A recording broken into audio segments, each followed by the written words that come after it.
پہلے ہی کافی عمر کا ہو چکا تھا۔ اس کے اندر اب وہ طاقت نہیں تھی جو ایک جوان شخص میں ہوتی ہے۔ تو نے کبھی ایک جوان مرد کے ساتھ پیار نہیں کیا؟ تو خود سوچ کہ جب تیرا دل چاہے گھر کے اندر ہی تجھے تیری بھوک مٹانے کے لیے ایک جوان مرد نصیب ہو تو اس سے اچھی بات اور کیا ہو سکتی ہے؟ تیرے تو وارے نیارے ہو جائیں گے۔ تو جب چاہے وہ تجھے پیار کرے گا، تو جب چاہے وہ تیرا ہر کام کرے گا، تو جب چاہے وہ محبت کرے گا اور تجھے اتنا پیار دے کہ پھر تجھے کس چیز کی کمی نہ ہوگی۔ سوچ، مجھے اپنے کانوں پہ یقین نہیں آ رہا تھا۔ مجھے لگا چھوٹی امی اب غصہ ہو جائیں گی، مگر چھوٹی امی بالکل خاموش تھیں اور جیسے کسی سوچ میں ڈوبی ہوئی تھیں۔ میں یہ دیکھ کر بہت حیران ہوا۔ مجھے اپنی آنکھوں پر یقین نہیں آ رہا تھا۔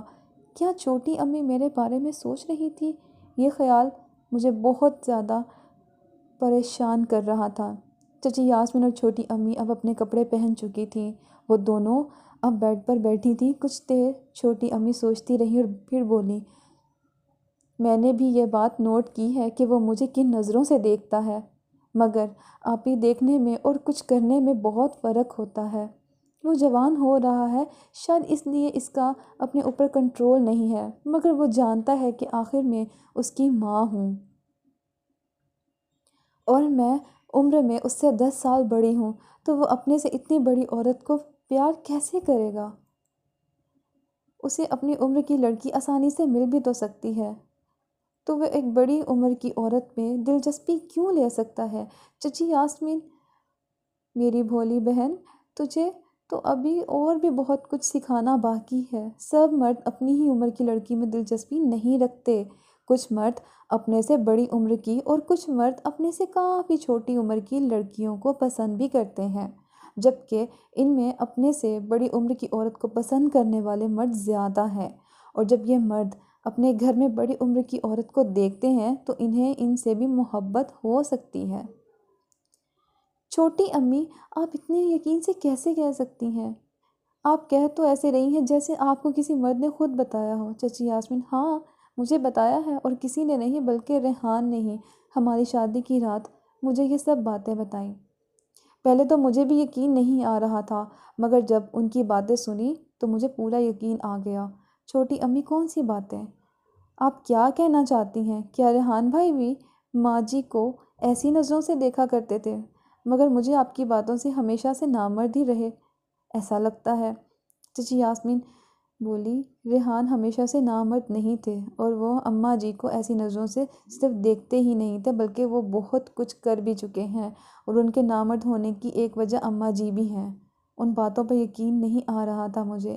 کیا دادی اور چاچو ریحان ایسا کر سکتے ہیں؟ اس بات پر یقین کرنا مشکل تھا۔ کیا اسی لیے دادی کو چاچو سے زیادہ لگاؤ تھا، اور ابو کے لاکھ کہنے کے باوجود وہ کبھی ہمارے ساتھ نہیں رہے؟ میرا تجسس اور بھی بڑھ گیا۔ چھوٹی امی کی حیرت سے آنکھیں کھلی ہوئی تھیں اور ہاتھ ان کے منہ پر تھا۔ تبھی چچی یاسمین نے سارا قصہ سنانا شروع کیا۔ میرا نام ریحان ہے، میری عمر اس وقت 45 سال ہے۔ میں اپنے گاؤں میں زمین سنبھالتا ہوں۔ ہم 2 بھائی ہیں۔ میرے بڑے بھائی کا نام فرحاد ہے اور وہ مجھ سے 5 سال بڑے ہیں۔ وہ شہر میں کپڑوں کا کاروبار کرتے ہیں۔ ہم دونوں بھائی شادی شدہ ہیں۔ فرحاد بھائی کی پہلی بیوی کا نام سارہ تھا اور ان کا انتقال ہو چکا ہے، جبکہ ان کی دوسری شادی میری چھوٹی سالی کے ساتھ ہوئی، جو کہ میری بیوی سے 5 سال چھوٹی ہے، اور اس کا نام فرح ہے۔ فرحاد بھائی کا ایک بیٹا ہے جس کا نام وقاص ہے۔ میری بیوی کا نام یاسمین ہے، اور ہماری کوئی اولاد نہیں۔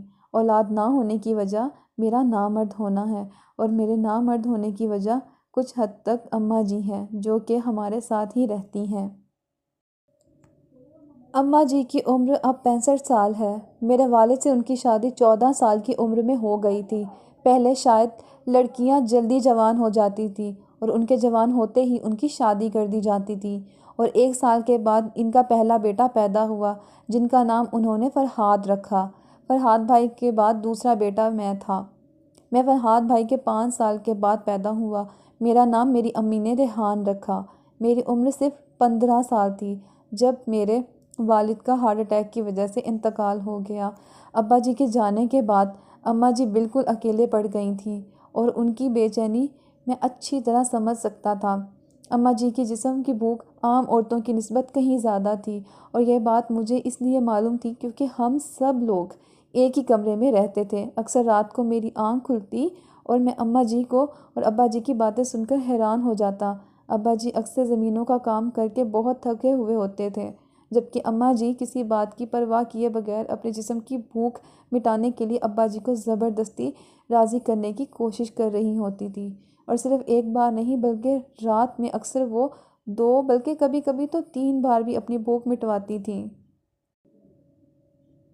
ابا جی کے بعد ان کی بے چینی صاف ظاہر تھی۔ سب کو لگتا تھا کہ وہ اپنے شوہر کے غم میں نڈھال ہیں، لیکن میں جانتا تھا کہ صرف ابا جی کے جانے کا دکھ نہیں بلکہ دکھ کے ساتھ ساتھ جسم کی بھوک بھی ہے، جسے مٹانے والا اب کوئی نہیں تھا۔ اماں جی دوسری شادی نہیں کرنا چاہتی تھی کیونکہ ابا جی ہمارے نام بہت زیادہ زمین چھوڑ کر گئے تھے، اور اماں جی نہیں چاہتی تھی کہ کوئی اور مرد آ کر ان کے بیٹوں سے ان کا حق چھینے۔ اگلے 3 سال کے بعد آہستہ آہستہ اماں جی کا دکھ کم ہوتا گیا۔ اب اماں جی دکھی تو نہیں لگتی تھیں لیکن بے چین ہر وقت رہتی تھیں۔ فرحات بھائی اب الگ کمرے میں رہتے تھے۔ ان کی عمر 23 سال تھی اور میں 18 سال کا ہو گیا تھا، جبکہ اماں جی کی عمر اب 38 سال تھی۔ میں اور اماں ایک ہی کمرے میں 2 چارپائی پر سوتے تھے۔ کمرے میں ایک لائٹ پوری رات جلتی رہتی تھی کیونکہ اماں جی کو اندھیرے سے خوف آتا۔ اکثر رات میں اماں جی اپنی اسٹرابری کا رس نکالتی اور اکثر بے چین ہو کر رات میں رونا سٹارٹ کر دیتی۔ میں سونے کا بہانہ کرتا رہتا لیکن میں سب کچھ سن رہا ہوتا تھا، اور لائٹیں بھی بالکل ہلکی روشنی میں مجھے نظر آ رہی ہوتی تھیں، لیکن میرا اس طرف دھیان بالکل نہ تھا کیونکہ میں نے آج تک اماں جی کو ایسی نظر کبھی نہیں دیکھا تھا۔ میرے گلے لگاتے ہی اماں جی نے رونا بند کر دیا۔ میں نے کچھ بولا نہیں تو اماں جی کو لگا شاید میں سو رہا ہوں، اور میں نے نیند میں اپنا بازو ان کے اوپر رکھ کر انہیں گلے لگایا۔ کچھ دیر کے بعد میری حیرت کی انتہا نہ رہی جب میرا بازو اماں جی نے آہستہ سے اٹھایا اور میرا ہاتھ اپنے مموں کے اوپر رکھ دیا۔ مجھے تو جیسے بالکل سکتہ ہو گیا تھا۔ میں بول نہیں رہا تھا کیونکہ میں اماں جی کو شرمندہ نہیں کرنا چاہتا تھا۔ میں اماں جی کی حالت سے واقف تھا۔ انہیں پچھلے 3 سال میں کسی مرد نے چھوا نہیں تھا، اور شاید وہ کسی مرد کا ہاتھ اپنے جسم پر محسوس کرنا چاہتی تھیں۔ اماں جی کی خوشی کی خاطر میں نے اپنا ہاتھ ان کے ہاتھ پر لگایا۔ اماں جی کو اس بات کا اندازہ نہیں تھا کہ میں جاگ رہا تھا اور انہیں دیکھ سکتا تھا، مگر اماں جی آج جس نظر سے مجھے دیکھ رہی تھیں، آج تک میں نے ان کی نظر میں اس طرح کا پیار نہیں دیکھا تھا۔ شاید آج یہ پیار ممتا کا پیار نہیں بلکہ جسم کی بھوک ملنے کے بعد شہوت والا پیار تھا۔ انہیں ان کی بے چینی کا حل مل چکا تھا۔ انہیں ان کے پیار کی کمی پوری کرنے کے لیے ایک مرد اپنے سامنے نظر آ رہا تھا۔ میں اس سب سے ناواقف تھا۔ میں تو صرف اس بات پر خوش تھا کہ میری وجہ سے اماں جی کے چہرے پر آج مسکراہٹ آئی تھی، اور اماں جی کی بے چینی میری وجہ سے کچھ کم ہوئی تھی۔ اماں جی نے بہت پیار سے میرے بالوں میں ہاتھ پھیرا اور میرا ماتھا چوما، اور ماتھا چومنے کے بعد انہوں نے میرا گال چوما۔ وہ بار بار کبھی میرا ماتھا چومتی تو کبھی میرا گال چومتی۔ ان کا ایسا کرنا مجھے بھی بہت عجیب لگا کیونکہ 1-2 بار چومنا تو ممتا کی نشانی ہے، لیکن بار بار اور اس قدر